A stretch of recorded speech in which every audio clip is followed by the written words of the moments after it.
Is there anything worse than a perfect drive and just land the sod over a 50-yard wedge shot? No, there really isn't. Hey guys, Coach Carolin here with a really good friend and awesome coach in his own right, James Leadbetter. And today we're going to talk about if you're that player. Can you hit every fairway, but you can't find one green to save your life? Keep watching, we're going to fix it. Oh, nothing feels better than a solid pitch, right, James? Nothing better, right? Especially after a bomb drive. What's the point of a bomb drive if you can't hit a solid pitch, right? Absolutely. We've all been there, hitting a 275 off the tee and then we cannot find the green. If this is you, make sure you keep watching. Yes. All right, so James, I want to talk to you a little bit about pitching and what I feel like I see a lot in my students. So the one thing I see too many times is that people are so focused on the target, and I think it's obviously very important to be focused on the target. However, sometimes you can be overly focused on it in the sense that you don't even take the time to take the club back the right way. And I'm not just referring to path, I'm not just referring to weight shift, I'm referring to your engine, which is your core. Too many times we forget that this is what drives the boat. This is what drives the ship, what drives the golf swing. So I see my students kind of whipping it in, not a whole lot of core turn, and then they start turning forward, and then you're in what I call golf jail. You're behind yourself, bad contact, anything can happen from here. Do you see that ever? Yeah, I feel like most people, it's like they know what a chip shot is and they know what a full swing is, and a pitch shot, there's like, I guess that's somewhere in between, right? So yeah.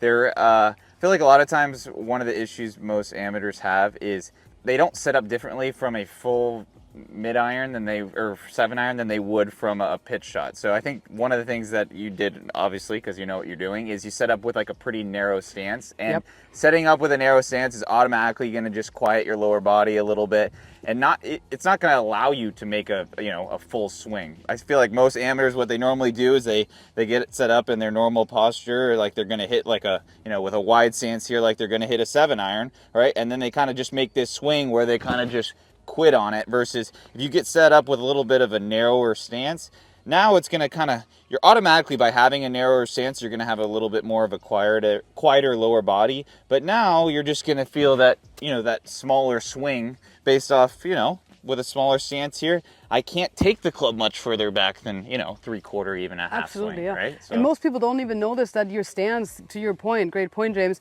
your stance can determine how far you hit the ball in a good way. We can use that to our advantage. Yeah. Even if you had a 7-iron in your hands, if you narrowed your stance, you would take a couple yards off of it. So that's where, to his point, a quieter lower body, it allows us to really pay attention to our core. So making sure we rotate back and through with our belly button.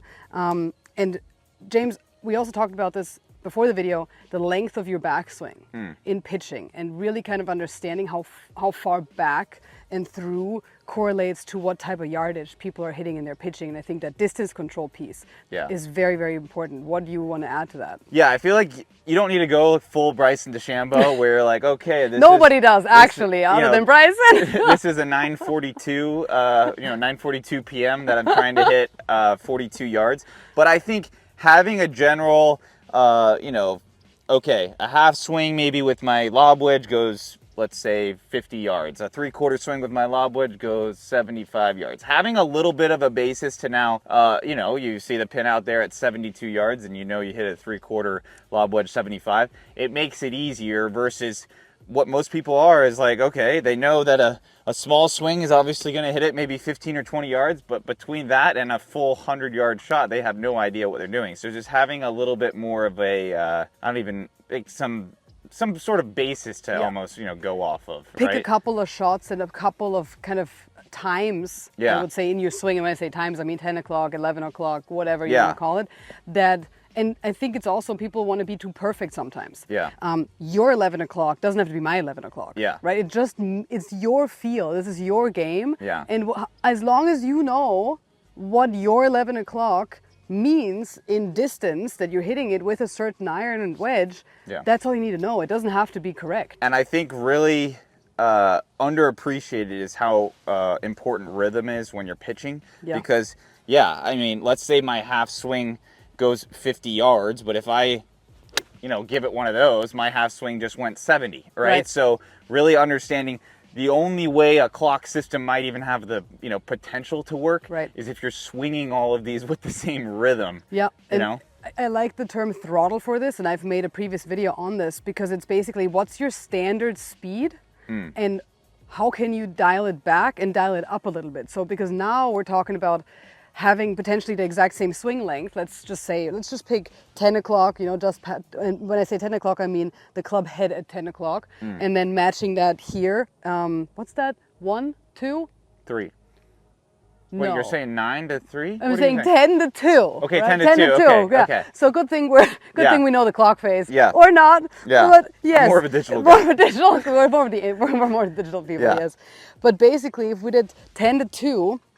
But we did it faster, to James' point, or we did it slower. So really establishing what's your core speed. Yeah. And I think a good way is just like setting up, not overthinking it, to be fair. Yeah. And just hitting one, right? To say, Yeah. okay, 10 to 2. And that's kind of my standard speed. I didn't try to hit it faster. I didn't try to hit it slower. Yeah. But now to your point, maybe set up next time, do that same exact, you know, swing, Yeah. 10 to 2, but Yeah. do it with a little bit more oomph going through, a little bit more speed. Yeah. And you don't have to be a clock guy or girl, right? You can even tell yourself, okay, I'm going to take it to maybe I'm left-handed. I'm Yeah. going to take it to my, you know, my left hip pocket. And then, you know, it's always a nice one to know, okay, when this arm's parallel, maybe that's a distance for you. I always explain to a lot of my students, okay, what's your shoulder to shoulder swing with every club, right? Which is I love that. a 3/4, let's just Yeah. say.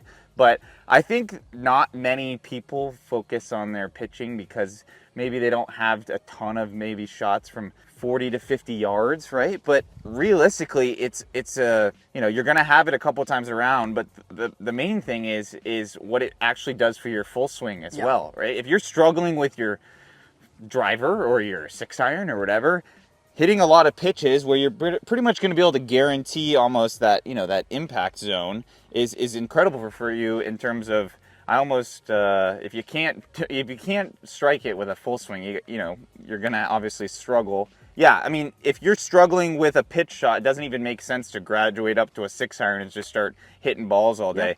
For me, actually hitting some pitch shots, you know, what I'm really doing is just guaranteeing almost like my impact zone here. So if you are struggling with your strike, you should be definitely working on your pitches before you know, graduate up to 4-irons and drivers you and can't stuff hit like a full that. swing without hitting a half swing. Yeah. And I think a lot of the time when people want to avoid the pitching, and I see this in my students a lot too, they don't go practice pitching because they struggle with this. Yeah. I think a lot of the time people, when you take your full swing, you have more time to compensate. Yeah. Because from here to here, there is only so much time. Yeah. You gotta get the club in the slot. Yeah. If you're here and then you're lifting and then you're rerouting and then you're here and then your body's like, let me jump out, and you're rerouting, and you know, 2 out of 10 times you get back to it and you're like, oh no, I'm okay. Yeah. But you had all this time to compensate. Yeah. In a short shot, you don't. Yeah. So it really kind of forces you to get back to the fundamentals. Yeah. And you know, one thing I really do see as well is, of course, you think about like a 4-foot putt that you lip out and you're like, okay, that cost me a stroke. But what people don't realize with even like the strokes gained, if you're 50 yards from the pin and you hit it to 50 feet versus 7 feet, like that's a stroke right there. You know what I mean? So really understanding how important it is, like, okay, if there's a par 5, if you got a par 5 and you're 260 yards out and you're in between maybe trying to go for it or not, the ability to lay it up to, you know, 50, 60, 70 yards and be able to guarantee yourself a birdie opportunity inside kind of 15 feet versus, yeah, you can go for the green, right? And you might make a couple birdies out of 10 times, but if you're making those doubles, it's not worth it at all. I think even from the standpoint of, let's say you're behind a tree and you're in the woods, you know, not having to pull off this hero shot in order to make par, knowing, okay, if I can, you know, punch it out to maybe 60 or 70 yards and hit my shoulder to shoulder shot within 10 feet. Now all of a sudden I'm taking the big numbers out of play and I got a chance to make par now with it, you know, by making a 10-footer or something. Yeah, what James was just describing is basically a system, right? You build a system, you build a plan, and then you are also much more confident in that plan, because we all know golf is all about confidence. Nobody has a guarantee that your outcome is going to be exactly what you want. But when you have a plan and when you feel in control and when you feel like you can hit it to 70 yards and then you know, for me 70 yards is my A wedge, and just do a half shot. That's my 70-yard like comfortable shot. And I actually feel pretty excited when my rangefinder shows up and says, congratulations, you've hit it to 70 yards. Yeah. Right, but So- it's like when you're playing a par 5 and you can't reach the green, to know like I can How barely ever far reach should I the hit green. it to? You should hit it to 70 yards because you like that shot, As right? a lady, I very rarely can reach the green on a par 5 because I mean, I'm not that long of a hitter. I hit it okay distance, but it's also like sometimes I might, you know, with a 3-wood if I really cranked it, but then there's a bunker in front of the green and then it's just not the play, right? Yeah. So, especially from a female side, or from a senior side, right? We're not all super tall, super strong, Bryson DeChambeau type people. Yeah. I would almost say 99% of people are not. And Yeah. they are going to really benefit from having that pitching system, what we were talking about, understanding your standard speed, understanding kind of how your system works, what your field correlates to, and really just kind of getting really friendly with your pitching wedge, your 8-iron, your 56, whatever your wedges are. You and your wedges have to be BFFs at the end of this video. That's your homework, guys. Yeah. Let us know in the comments below, what is your favorite wedge? What is your favorite distance?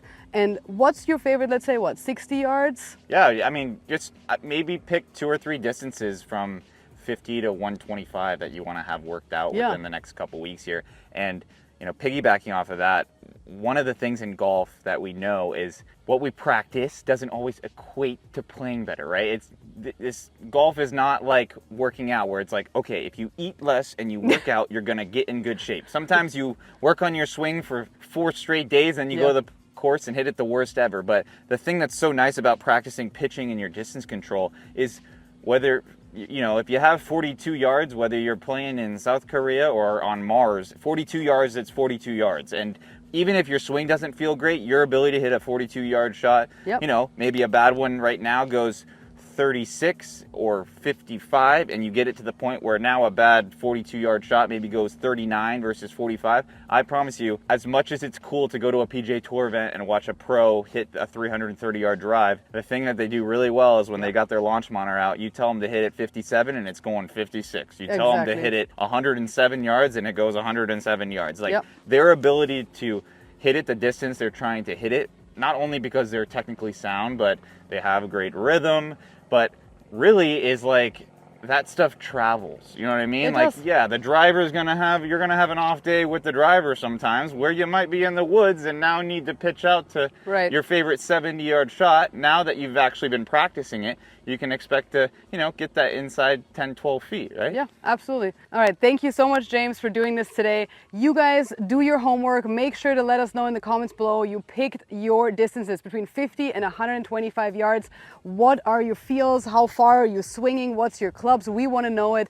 Make sure if you like this video to subscribe, like, and also, you know, comment below. We always want to hear what you want to see next. Make sure you follow James on his socials. He's a great coach in his own right. It's linked in the description for you, and we can't wait to see you guys next time.